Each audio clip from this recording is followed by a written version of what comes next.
Hi friends, Selvendran YouTube channel. அன்றைக்கி ஒரு சூப்பரான வீடியோ ஒன்று ரெடி பண்ணியிருக்கேன்.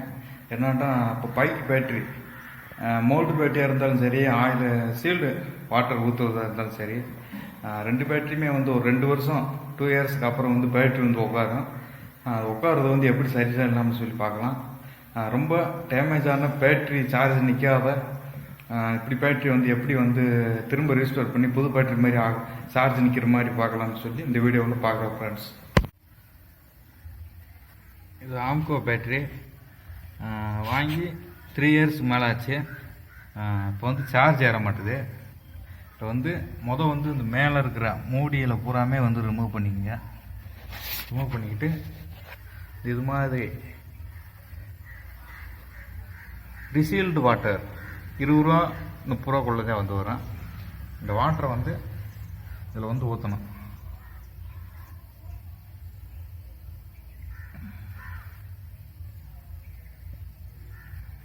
சிரிஞ்சியை வச்சு ஊற்றாதீங்க.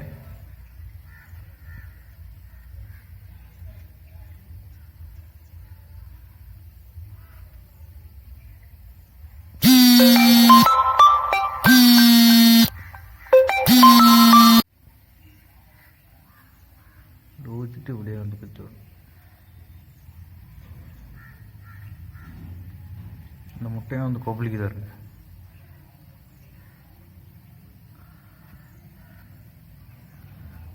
உள்ளே இறங்குதுன்ற இருக்கும். சிரிஞ்சி ஊற்றாதீங்க. சிரிஞ்சி வச்சு ஊற்றினா அது உள்ளே சரியாக இறங்காது. ஏதாவது ஒரு கோழி இறகு இப்படி ஏதாவது ஒன்று வச்சு யூஸ் பண்ணுங்கள்.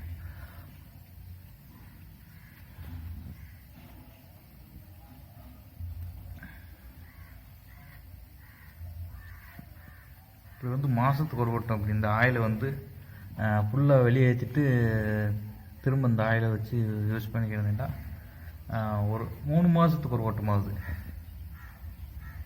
இந்த ஆயில் வந்து ஊற்றுங்க.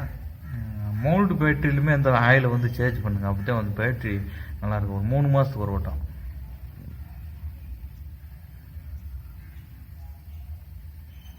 பேட்ரி பேக்கப் நல்லாயிருக்கும். ரொம்ப அடியான பேட்டரியுமே வந்து இந்த ஆயில் வந்து சேஞ்ச் பண்ணிங்கன்னா கொஞ்ச நாளைக்கு வந்துருக்கு. இந்த ஆயில் ஃபுல்லாக இறங்கிடுச்சு வருங்க.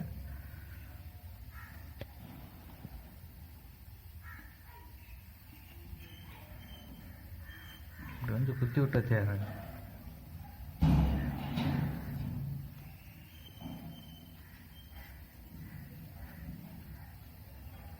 அந்த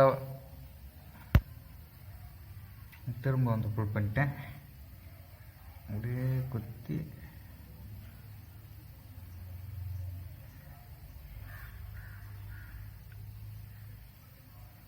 அடியில் வரைக்கும் இறங்கணும். அடியில் வரைக்கும் நல்லா ஆழமாக அப்படி குத்துங்க.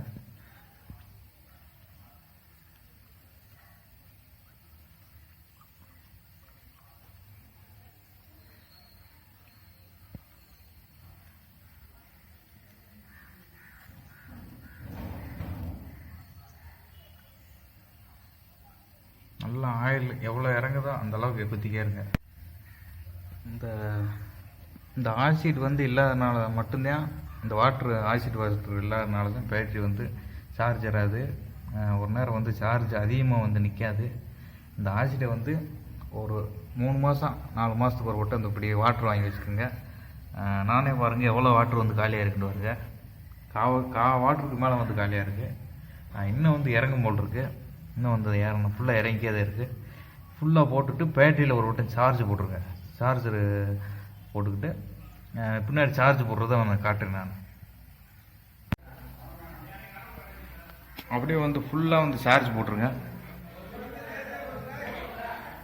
இது மாதிரி 12 வாட்ஸ் வச்சுருந்தீங்கன்னா இது மாதிரி வச்சு 5 ampere elimination charger, bike battery charger நல்லா ஃபுல்லாக ஒரு நாள் நைட்டு ஃபுல்லாக போட்டு விட்ருங்க.